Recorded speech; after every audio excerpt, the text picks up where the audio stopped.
Next up, I'm going to cover the mini-map frame, since there are some interesting properties that are unique to that frame.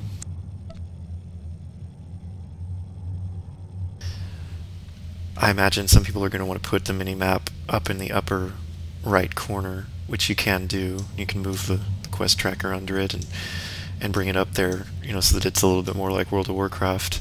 But let's take a look at that and see what some of the problems are with it. So as you can see, one of the things that's kind of odd about it is the shape of the mini-map is such that it looks designed to sit, in a bottom corner, because you kind of have a solid edge here, and then a circular edge here, and you can actually flip this so that the time is up here. So let me show you how to do that.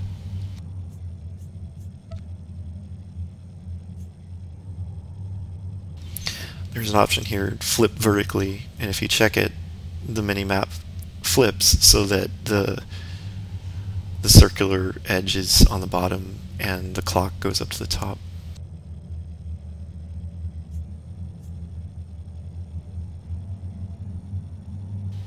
Now there is an additional problem though that you should be aware of, and that's that the tooltip for abilities and such is tied to the mini-map by default. So when I dragged the map up here, the tooltip came with it. So let me show you what that looks like.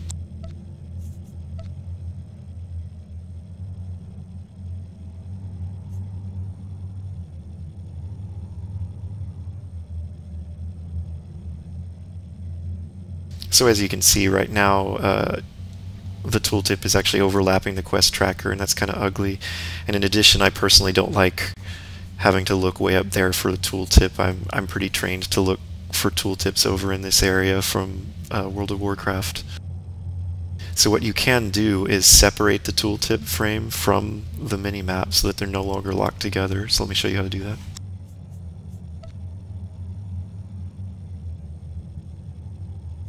So you can see there's an option to attach to the mini-map or not, and if you uncheck it, the tooltip jumps back down to the bottom where you'd like it to be.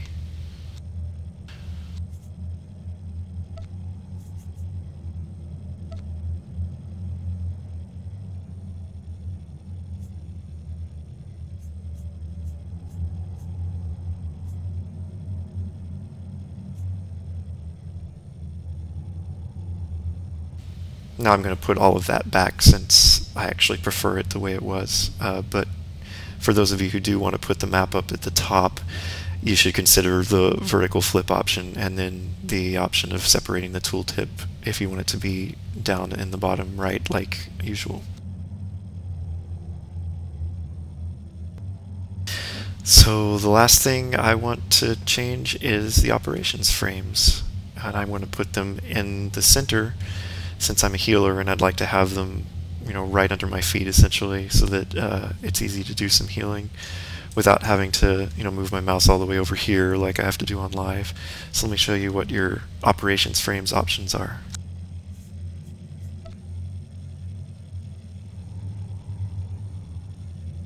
So first I'm going to drag the frames over, kind of put them front and center.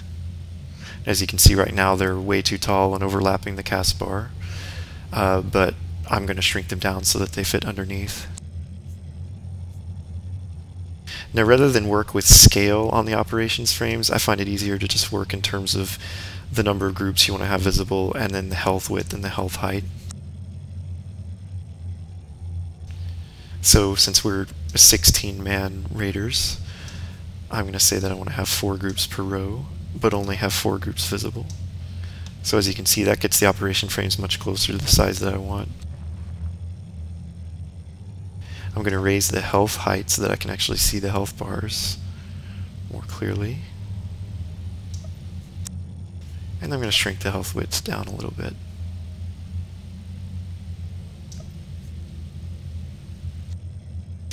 The show health text option is here, so you can check it if you want to see the total hit points as well as a percentage health total.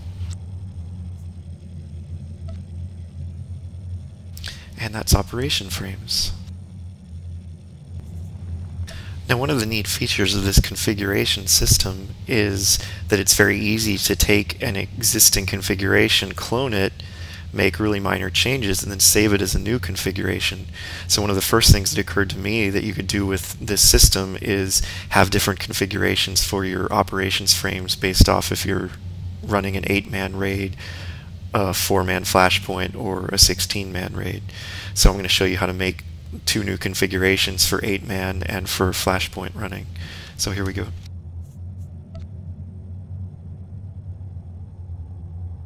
I'm going to start by making a new configuration. I'll call it Healing 8 for 8-man. And now I'm going to go over to the operations frames, which right now are set up to be 4 groups per row with 4 groups visible for a total of 16 players. But in 8-man, I only care about having 2 groups per row and 2 groups visible.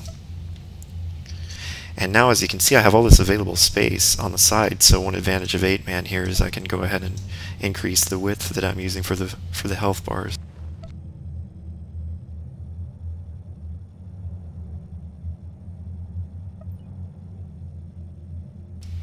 And I can show the health text if I want in this configuration because I have more room.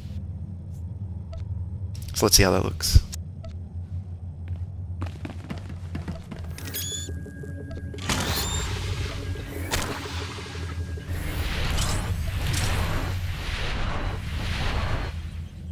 And now I can do the same thing to make a 4-man configuration.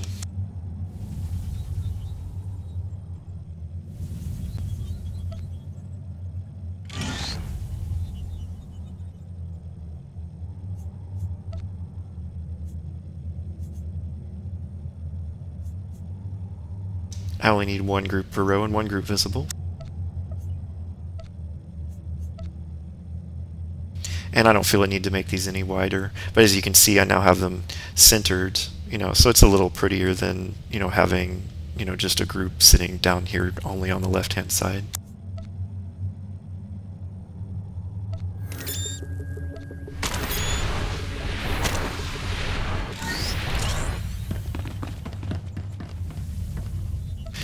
And that concludes the tutorial for how to customize your interface. I hope you guys find this helpful, and see you in 1.2.